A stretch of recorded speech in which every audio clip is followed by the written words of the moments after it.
नमस्कार प्यारे बच्चों। इन महकते फूलों की तरह आप भी सदैव महकते रहें, अपने सद्गुणों से सबको महकाते रहें, ऐसी ईश्वर से प्रार्थना करती हूँ। मैं डॉक्टर नीलू शर्मा आज आपके समक्ष फिर से उपस्थित हूँ एक नए विषय के साथ।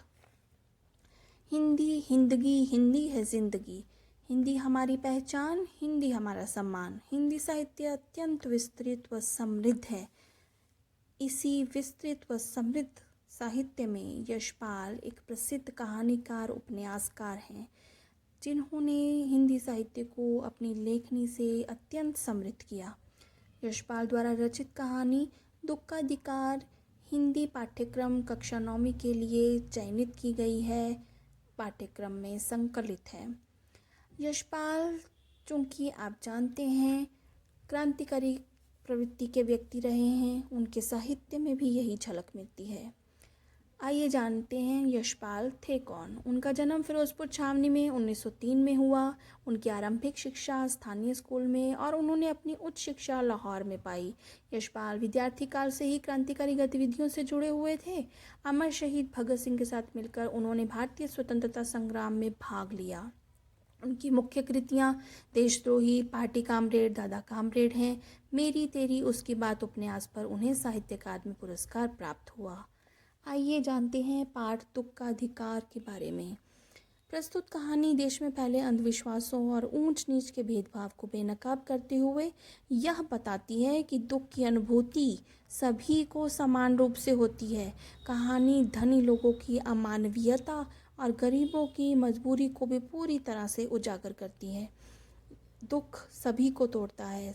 दुख में मातम मनाना हर कोई चाहता है, लेकिन हर कोई मना नहीं पाता। यही कहानी में बताया गया है। कहानी में पोशाक का जिक्र हुआ है।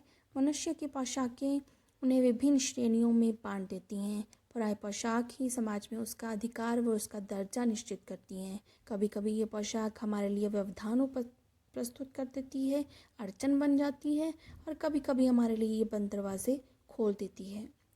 आप देख रहे हैं अलग अलग चित्र मैंने अंकित किए हैं जो विभिन्न पोशाकों के हैं, जो हमें बताते हैं कौन डॉक्टर है, कौन इंजीनियर है। आइए जानते हैं पाठ के बारे में, कहानी के बारे में। बाजार में फुटपाथ पर कुछ खरबूजे डलिया में और कुछ ज़मीन पर बिक्री के लिए जान पड़ते थे। खरबूजों के समीप एक अधेड़ उम्र की औरत बैठी रो रही थी। खरबूजे बिक्री के लिए थे, परंतु उन्हें खरीदने के लिए कोई कैसे आगे बढ़ता। खरबूजों को बेचने वाली तो कपड़े में मुंह छिपाए सिर को घुटनों पर रखे फफक फफक कर रो रही थी। अत्यंत व्यथित और दुखी प्रतीत हो रही थी। पड़ोस की दुकानों के तख्तों पर बैठे या बाजार में खड़े लोग घृणा से उस स्त्री के बारे में बातें कर रहे थे। उस स्त्री का रोना देखकर मन में एक व्यथा सी उठी, पर उसके रोने का कारण जानने का उपाय क्या था।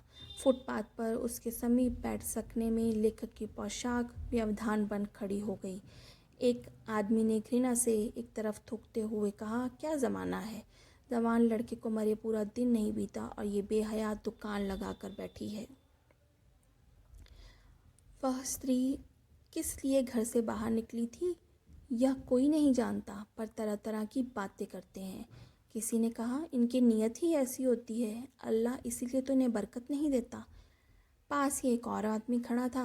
उसने कहा, ये कमीने लोग हैं, रोटी के टुकड़े पर जान देते हैं। इनके लिए रिश्ते नातों का कोई महत्व नहीं।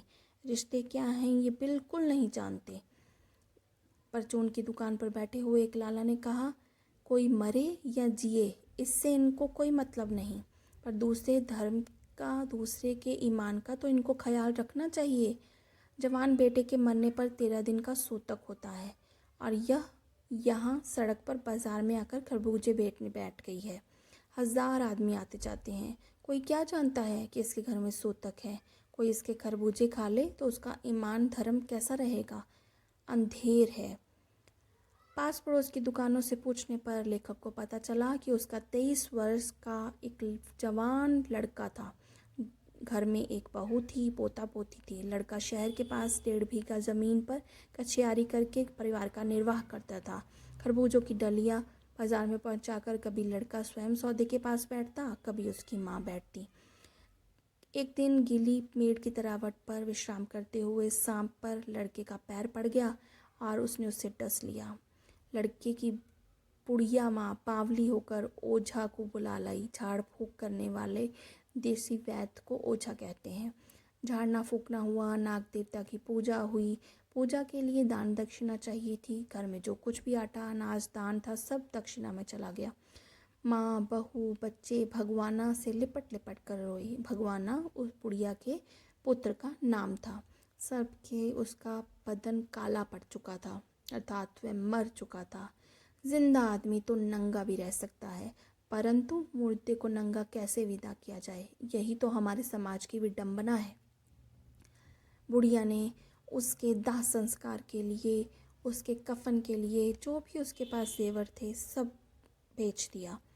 भगवाना बुढ़िया का पुत्र परलोक सिधार गया।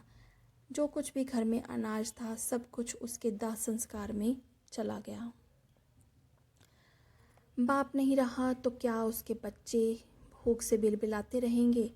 दादी उन्हें खाने के लिए खरबूजे देती है, पर बहू को क्या देती। बहू अत्यंत बीमार थी, बुखार से उसका बदन तप रहा था।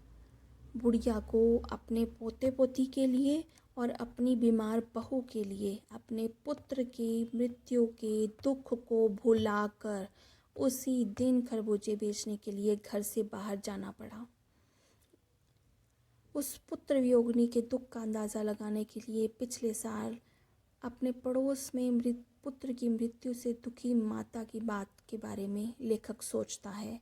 वह संभ्रांत महिला पुत्र की मृत्यु के बाद 2.5 मास तक पलंग से उठ नहीं सकी थी। उसे 15-15 मिनट बाद पुत्र वियोग से मूर्छा आ जाती थी, बेहोश हो जाती थी। जब बेहोश नहीं होती थी तो उसकी आंखों से आंसू रुकते ही नहीं थे। 2 डॉक्टर हरदम उसके सिराने बैठे रहते थे। शहर के बहुत सारे लोग, उसके रिश्ते नातेदार उसके शोक से द्रवित हो उठे थे। जब मन को सूझ का रास्ता नहीं मिलता तो बेचैनी से कदम तेज हो जाते हैं। उसी हालत में नाक ऊपर उठाए राह चलते ठोकरे खाता लेखक आगे बढ़ता है। शोक करने, गम मनाने के लिए भी सहूलियत चाहिए। दुखी होने का भी अधिकार होता है। कहानी में एक तरफ धनाढ्य महिला है जो अपने पुत्र के शोक के सागर में डूबी महीनों बिस्तर पर लेटी रही। दूसरी तरफ यह बुढ़िया। दुख मनाने का अधिकार सबको नहीं होता। दुख भी वही मना सकते हैं जिनके पास भरण पोषण के खूब साधन हैं। जिन्हें रोज़ कमाना और रोज़ पेट भरना पड़ता है, वे बड़े से बड़े आघात शोक को मना नहीं सकते। उनके पास अवकाश ही नहीं है। इसी के साथ यह विषय समाप्त होता है। आशा करती हूँ आपको कहानी समझ में आई होगी। धन्यवाद। नमस्कार।